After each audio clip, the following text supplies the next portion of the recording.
Que eu vou colocar nessa conversa o Rafael Cortez, cientista político. Muito bem-vindo. Obrigado, Rafael, de estar aqui conosco.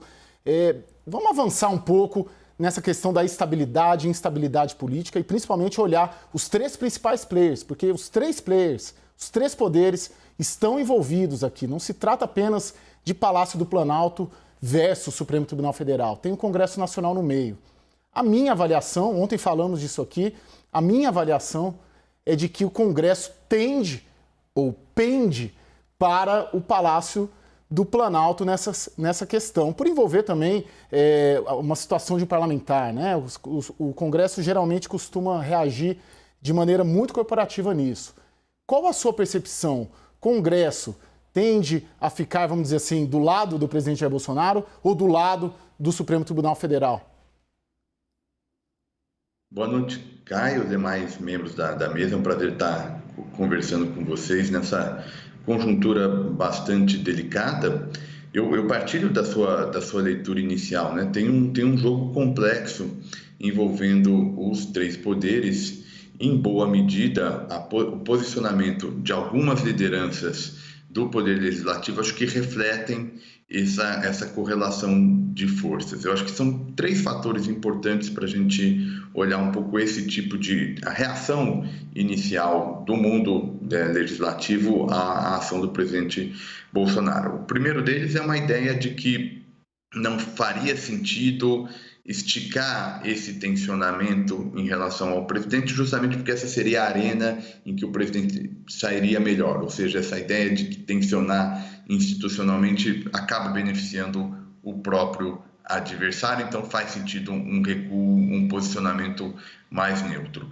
O segundo tem a ver um pouco da disputa da política com o mundo judicial, né? O mundo da política tem respondido ao que parece ser, né, percebido como uma invasão do poder judiciário em esferas importantes, seja em relação a mandato parlamentar, a condenação aqui e acolá de um nome do mundo da política, e aí se aproveita desses momentos, na verdade, para ganhar ou recuperar terreno nesse jogo entre os poderes. E a terceira razão tem a ver um pouco com as preferências de uma parte dessa elite política que apoia o presidente Bolsonaro e alguns dos temas da sua agenda e, portanto, também não vão tensionar. Não foi por acaso que, basicamente, foi a oposição que, por hora, se manifestou de forma um pouco mais contundente em relação ao movimento do presidente Bolsonaro. Obrigado, Rafael. Eu queria ouvir Brasília. Vocês têm essa impressão também que o Congresso tende a se opor ao Supremo Tribunal Federal? Não talvez por ser alinhado ao presidente Jair Bolsonaro, mas mais como uma autodefesa? Qual a sua percepção, Thaís? Caio, talvez a gente tenha que ter um olhar um pouco mais amplo. Ontem, durante aqui o WW, a gente divulgou uma nota do presidente do Congresso, Rodrigo Pacheco. Essa nota foi modificada em seguida, ele fez um ajuste, mas o fato é que a declaração de Pacheco, ela não atendeu à expectativa do Congresso Nacional. Nos bastidores, o presidente do Congresso, o presidente do Senado, foi bastante criticado. Uma das críticas foi o fato dele ter agido até de maneira bastante precipitada, segundo senadores com os quais eu conversei. Diferentemente daquela postura de Pacheco, tradicional de Pacheco, de olhar um pouco mais a situação e depois se posicionar.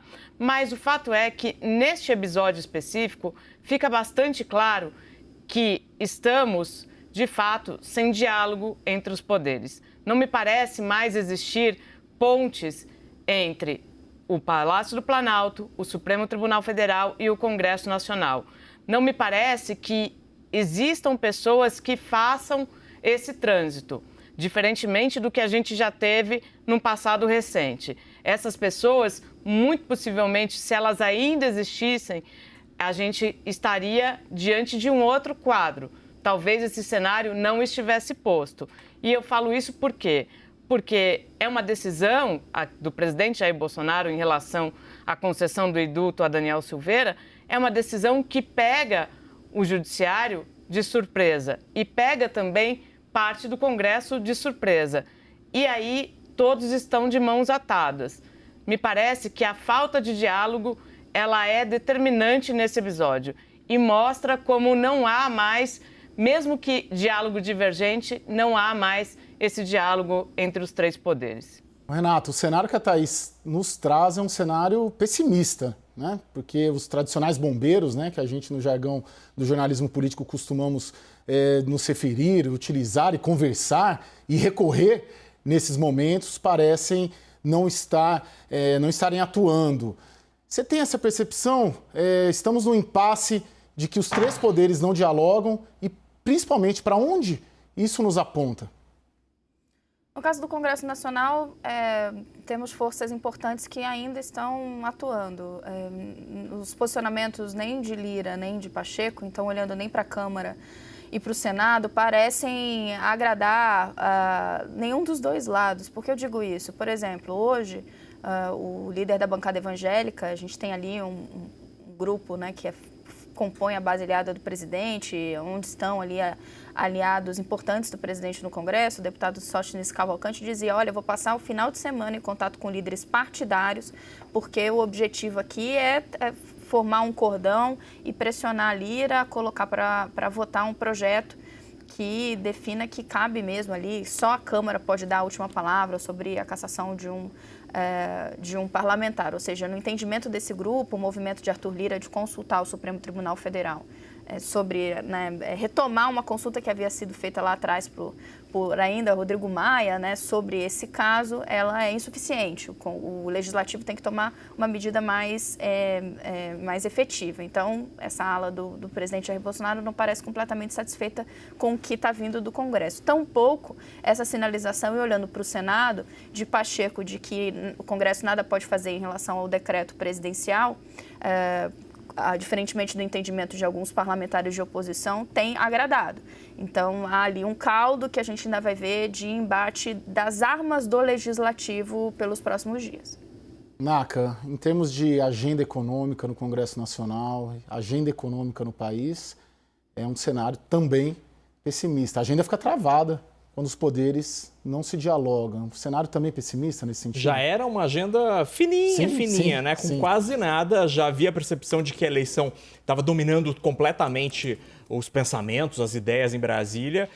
E essa tensão, essa volta do esticar a corda, de fato coloca a agenda econômica em segundo plano, apesar de ser o grande problema, pelo menos na percepção de boa parte do eleitorado, hoje na discussão eleitoral. Então a gente tem, por exemplo, grandes temas para o governo que não devem avançar ou com chance muito pequena. A Eletrobras teve esse revés no TCU, aqueles 20 dias solicitados pelo ministro, mas mesmo na volta desse texto e ser aprovado pelo TCU, a possibilidade de avançar com a privatização passa a ser ainda menor porque a aversão ao risco Brasil cresce entre os investidores. Então, nesta sexta-feira, a ação da Eletrobras caiu 5% diante de tudo isso que está acontecendo.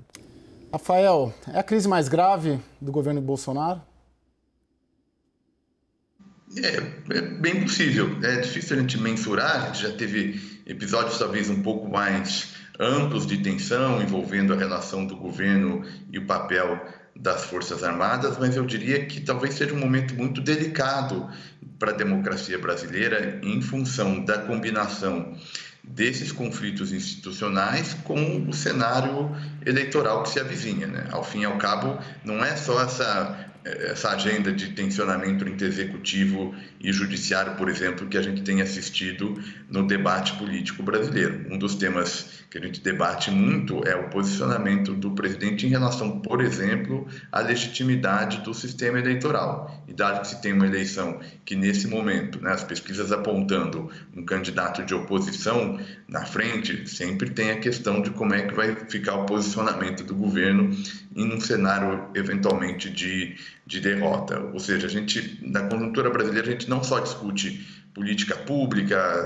que caminho seguir em relação aos temas mais delicados, o quadro econômico, que merece muita atenção, né? Como sair dessa situação de crescimento muito baixo do ponto de vista do nosso potencial, e a gente, aliado a essas preocupações, traz questões que, no fundo, envolvem o desempenho da democracia brasileira.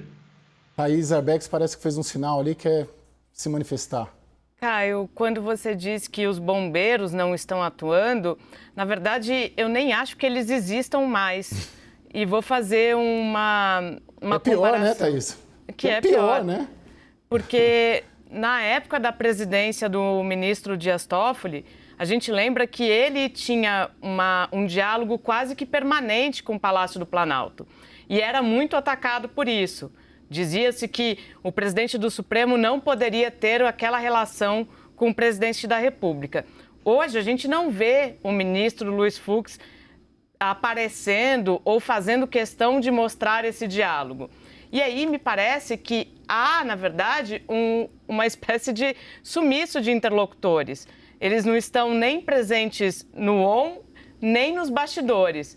Então, essa é a percepção de essa falta de diálogo. Não é nem que eles não queiram fazer. Acho que os bombeiros não existem mais.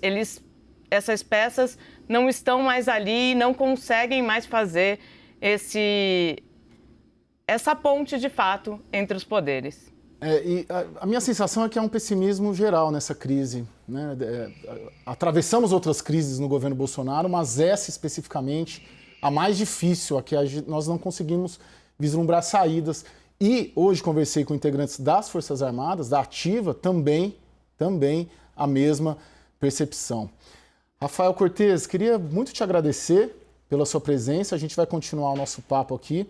Muito obrigado por nos atender nessa ponte de feriado. Eu que agradeço ao convite, a oportunidade de estar conversando com vocês da CNN. Uma boa noite a todos.